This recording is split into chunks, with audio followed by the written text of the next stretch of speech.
پناہ گاہ ہے۔ یہ اخلاق و ایمان اور اخلاص و روحانیت کے سرچشمے ہیں۔ یہاں مردہ دلوں کی زندگی ملتی ہے، یہاں پیاسوں کی سیرابی ملتی ہے، یہاں طلباء کے قلوب میں اخوت و ہمدردی، مساوات، رواداری کی تخم ریزی کی جاتی ہے۔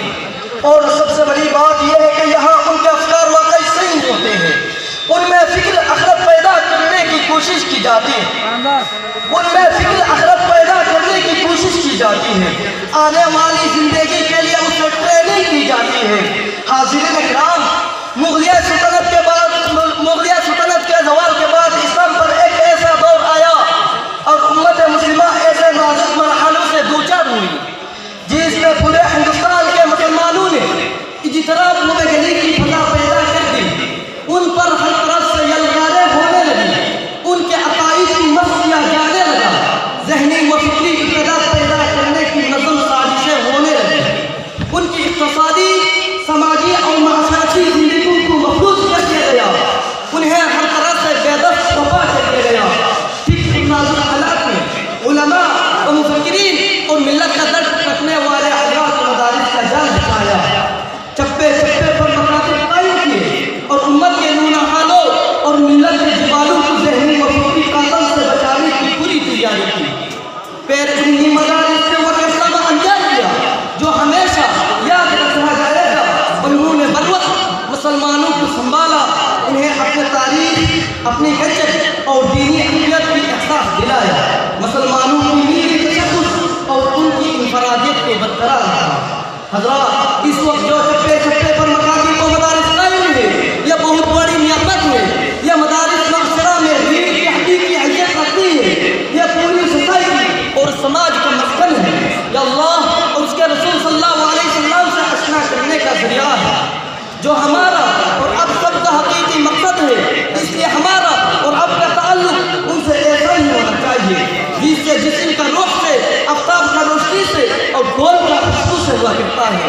اگر آپ کا یہ تعلق باقی ہے تو سمجھ لیجئے کہ جسم و روح دونوں زندہ ہیں، اگر یہ تعلق ختم ہوا تو پھر ہمارا خدا ہی حافظ ہے۔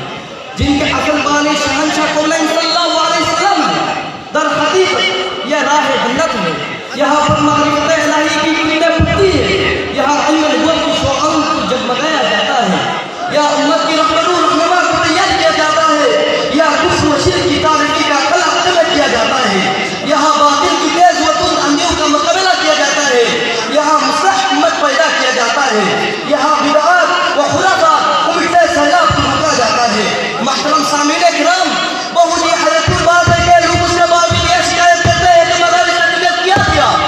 میں پوچھتا ہوں کہ مدارس نے تمہیں کیا نہیں دیا؟ مجھے بتلاؤ کہ دنیا انسانیت کو عبد القادر جیلانی رحمۃ اللہ علیہ جیسا مصدق کس نے دیا؟ مجھے بتلاؤ کہ دنیا میں انسانیت کو امام غزالی رحمۃ اللہ علیہ جیسا حجت اللسان کس نے دیا؟ مجھے بتلاؤ کہ امام ابو حنیفہ رحمۃ اللہ علیہ جیسا مفقہ کس نے دیا؟ مجھے بتلاؤ کہ اشرف علی تھانوی رحمۃ اللہ علیہ جیسا مفکر کس نے دیا؟ مجھے بتلاؤ کہ مجدد الفیضانی جیسا بے باک انسان کس نے دیا؟ مجھے بتلاؤ کہ شیخ الاسلام حسین احمد مدنی رحمۃ اللہ علیہ جیسا ولی العظم کس نے دیا؟ مجھے بتلاؤ کہ ابو الحسین رحمۃ اللہ علیہ جیسا مبلغ و مفکر اسلام کس نے دیا؟ سامعین کرام، کیا یہ بات اصل نہ شامسی ہے؟ کیا یہ بات اصل نہ شامسی ہے کہ ان مراکز علم کے مکان سے سکون ایسے ہستیاں جنم لے رہی تھی جن کے قلب و جگر اسلام کی عظمت سے معمور تھا، جن کی زندگی اعلاء کلمت اللہ کے لیے وقت تھی، جن کے اخلاق و کردار سارے عالم میں محبوب تھی، جن کی سرائے امام کی رہنمائی مصروف تھی۔ حاضرین اعظام، یہی وہ مدارس ہے جس میں اقیم الصلاۃ وآتوا الزکاۃ کی تاکید ہوتی ہے، یہی وہ مدارس ہے جس میں تأمرون بالمعروف وتنہون عن المنکر کی تعمیل ہوتی ہے، یہی وہ مدارس ہے جس میں واللہ الذی لا الہ الا ہو کی تکبیر ہوتی ہے، یہی وہ مدارس ہے جس میں ان اللہ علی کل شیء قدیر کی تعلیم ہوتی ہے، یہی وہ مدارس ہے جس میں حضور صلی اللہ علیہ وسلم کی پوری زندگی کی تعلیم دی جاتی ہے۔ میں آخر میں ایک شعر کہہ کر میرے تقریر کو ختم کرنا چاہتا ہوں۔ ہمیں دنیا سے کیا مطلب مدرسہ ہے وطن اپنا، ہمیں دنیا سے کیا مطلب مدرسہ ہے وطن اپنا، مریں گے ہم اپنی ہی کتابوں پر، ورق ہوگا کفن اپنا۔ ماشاءاللہ، بہت شاندار اور جامع تقریر